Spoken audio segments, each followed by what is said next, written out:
बात चल रही थी तुलसी की। तुलसी असाधारण कवि है, तुलसी अद्भुत कवि है। मेरी स्मृतियों में तुलसी बचपन से है। छोटे पर जब हम लोगों की आंखें खुलती थी तो घर में रामचरितमानस के दोहे और चौपाइयाँ गूंज रहे होते थे। दादी मानस पाठ करती थी रोज सुबह।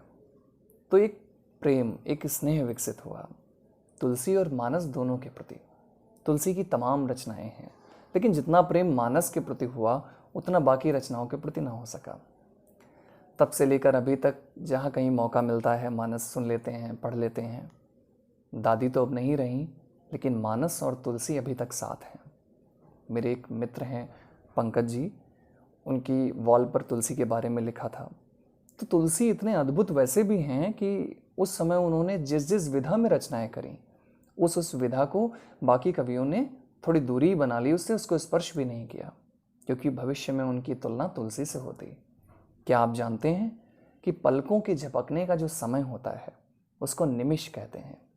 ये निमिष जो शब्द है ये निमि से बना है। निमि को भी संस्कृत में पलक ही कहते हैं, लेकिन ये निमि शब्द आया कहाँ से?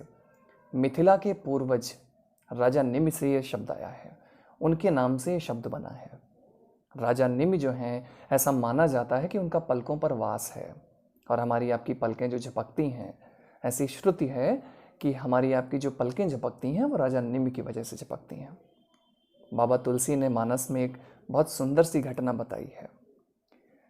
आप स्वयं भी जानते हैं कि जो हमारा प्रिय होता है, जिस चेहरे को हम चाहते हैं, जिस चेहरे से हमारा स्नेह होता है, उसको हम आंख भर कर देख लेना चाहते हैं, उसको हम एकटक देख लेना चाहते हैं, उसको हम अपलक देख लेना चाहते हैं, उसको हम इतना गहराई से देखना चाहते हैं, इतनी सघनता से देखना चाहते हैं कि हम तृप्त हो जाएं, हमारा मन तृप्त हो जाए।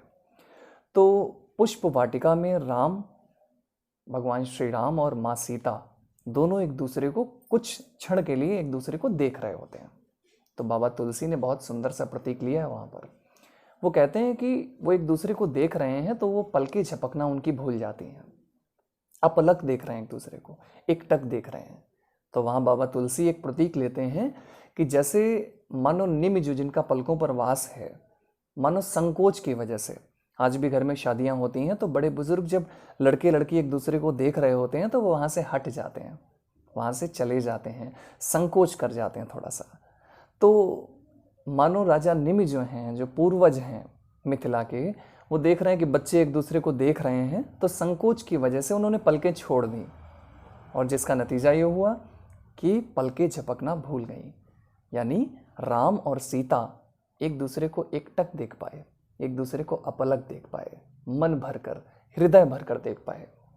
तुलसी लिखते हैं कि भय बिलोचन चारु अचंचल, भय बिलोचन चारु अचंचल, मनहु सकुच निमि तजे दिगंचल, मनहु सकुच निमि तजे दिगंचल। तो इस तरह से तुलसी इतने अद्भुत कवि हैं।